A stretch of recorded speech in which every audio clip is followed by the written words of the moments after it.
Attachment parenting has really shifted mainstream American parenting because the ideas have kind of filtered down to every modern American parent.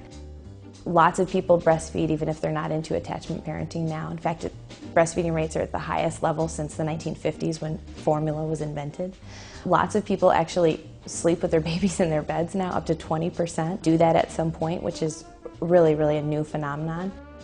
I'm Kate Pickard. I'm a staff writer at Time Magazine, and this week I wrote our cover story about attachment parenting and the man who basically invented it, Dr. William Sears. So attachment parenting is a child-rearing philosophy based on the idea that you should follow your instincts, and that your instincts basically as a mother would lead you to be very close to your baby at all times. So there are three basic tenets to attachment parenting. One is breastfeeding, and actually people that are into attachment parenting often breastfeed their kids until they're toddlers, until they're 1, 2, or even older. Another of the tenets is what Dr. Sears calls baby wearing, which is this idea that you should keep your baby close to your body at all times in a sling. And the third tenet of attachment parenting is what people call co-sleeping, which is this idea that it's natural to keep your baby in bed with you at night so that mother and baby are close at all times. So Dr. Sears wrote a book in 1992 called The Baby Book, and it's really the attachment parenting Bible. So the book turns 20 this year, so we thought it was a good time to go back and kind of see where Dr. Sears came up with all of his ideas. It turns out actually that a lot of what he's taught has been intertwined with his own personal life. Dr. Sears wrote The Baby Book and over 40 other books as well about parenting and pregnancy, mostly with his wife, Martha. And it turns out Dr. Sears and Martha both had really difficult childhoods. Dr. Sears was raised by a single mom. His father left the family when he was only a month old. And Martha, her father died when she was 4 years old, and her mother had a lot of mental health issues. A lot of people who are attracted to attachment parenting are kind of reacting to their own childhoods as well.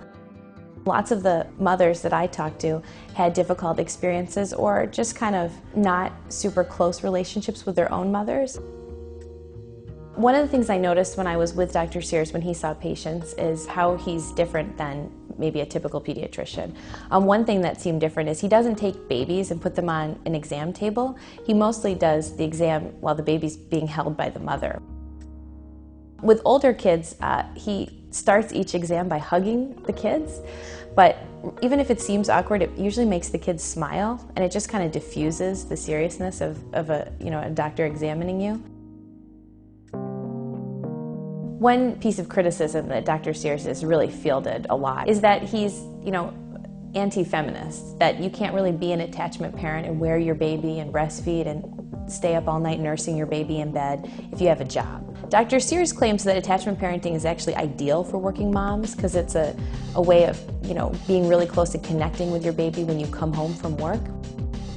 But in practice, it can be incredibly exhausting in a way that maybe doesn't allow some people to function enough during the day, get enough sleep to really perform well at their work. I think a lot of people get into attachment parenting feeling like, I need to do this for my baby. But I think some self-examination would reveal that it's a lot of parents' own issues too that feed into kind of how they decide to parent. And the good news is that in the end, data and research has shown that a kid that feels wanted and feels loved is sort of on the right track. But there's no evidence to show that, wearing your baby in a sling or sleeping with your baby is really going to change how they turn out when they're kids or later when they're adults.